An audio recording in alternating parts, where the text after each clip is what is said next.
বললো কি কোন জিনিসটা টাকা দিয়ে কিনে আনে যত্ন করে রান্না করে কিন্তু খায় না ফেলে দেয়। আমাকে বললো কি এই প্রশ্নটা তুমি তোমার বউকে বইয়া বলো। এই কি গো শোনো শোনো শোনো শুনছো কি হলো এত হুড়োতাড়া করছো কেন? আরে বাবা আজকে বাজার করতে গেছিলাম, দাঁড়িয়ে বলবো না একটু বসবো? আরে দাঁড়াই বলো, বসতে হবে না। আচ্ছা বাজার করতে গেছিলাম ওই যে আমাদের বটতলা ওই যে ওই দোকানটা, হ্যাঁ নিমাইদার দোকানে বাজার করতে গেলাম। তা তুমি তো এই যে ভিডিও করো, নিমাইদা বললো কি যে তোমার বউ তো ভিডিও করে, তাকে আমি একটা আমার কাছ থেকে একটা প্রশ্ন তুমি ধরো। বাবা হ্যাঁ তা প্রশ্নটা আমি শুনলাম, শুনে আমি ঠিক আছে তোমাকে ধরবো দেখি। তা প্রশ্নটা শুনবে নাকি? হ্যাঁ বলো শুনি বাবা। নিমাইদা বলেছে হ্যাঁ বললো কি কোন জিনিসটা টাকা দিয়ে কিনে আনে যত্ন করে রান্না করে কিন্তু খায় না ফেলে দেয়। আমাকে বললো কি এই প্রশ্নটা তুমি তোমার বউকে বইয়া বলো, সে যদি উত্তরটা দিতে পারে তাহলে আমার তরফ থেকে একটা স্পেশাল গিফট আছে। বাবা নিমাইদা আবার গিফট দেবে আমাকে? হ্যাঁ তাই তো বলে পাঠালো। প্রশ্নটা আরেকবার শুনি ভালো করে।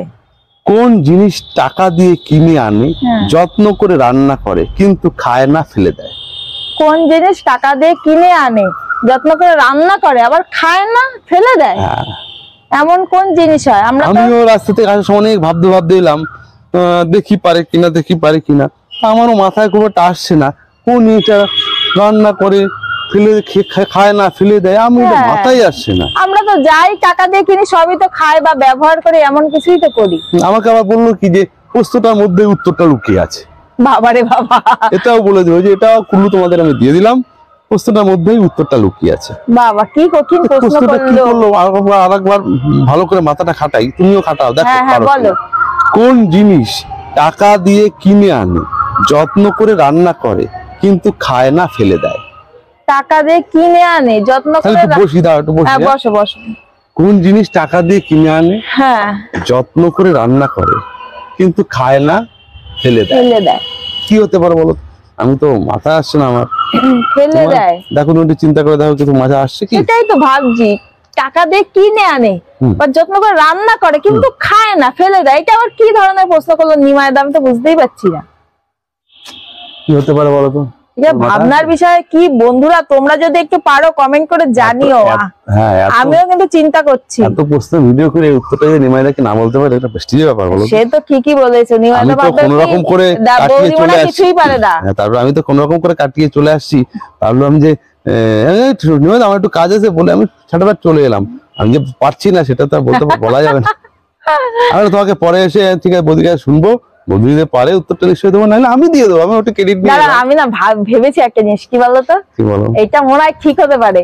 আমার মনে হচ্ছে কি বলতো, কয়লা।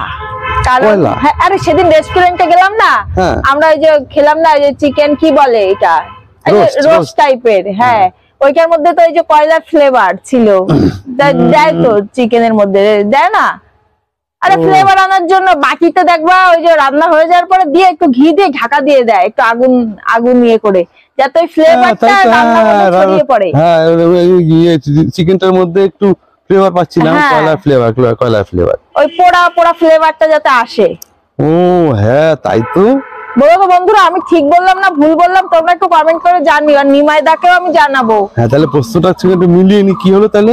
কোন জিনিস টাকা দিয়ে কিনে আনে যত্ন করে রান্না করে?